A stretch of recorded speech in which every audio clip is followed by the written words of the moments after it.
কবিতাৰ শিৰোনাম ভগ্ন হিয়া। কথা লক্ষীন্দ্ৰ গগৈ।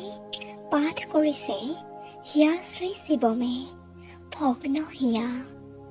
সেইদিনা আহি তুমি মোৰ বুকুৰ মৰহা ফুলপাহ যে দীপাল কৰিছিলা, তোমাৰ বাৰু মনত আছেনে?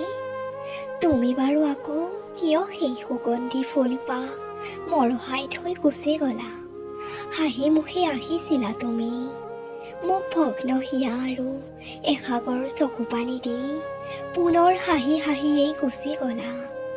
তুমি চাগৈ ভাবিছিলা পুতলাৰ লগত খেলি আছিলা বুলি। পুতলা পুৰণা হ'ল, গলাগৈ তুমি নতুন বিচাৰি। মোৰ চকুৰ প্ৰতিটোপাল পানীত বিলীন হৈ আছে তোমাৰ প্ৰতি থকা মৰম ভালপোৱা।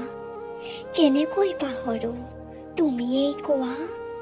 দুখবোৰ উলিয়াই দিছো মই মাজনিশা নিজানত কান্দি। পাহৰিয়েই গৈছো দেখোন কেনেকুৱা আছিলে মুখৰ মিঠা হাঁহি।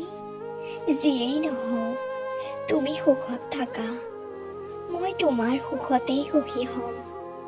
যদি ভালপোৱা সঁচা হয় এদিন পুনৰ লগ হ'ম, কিন্তু সেইদিনা মই তোমাৰ প্ৰেমিক হৈ নাথাকিম।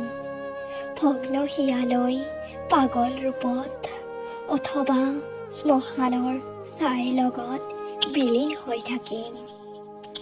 ধন্যবাদ।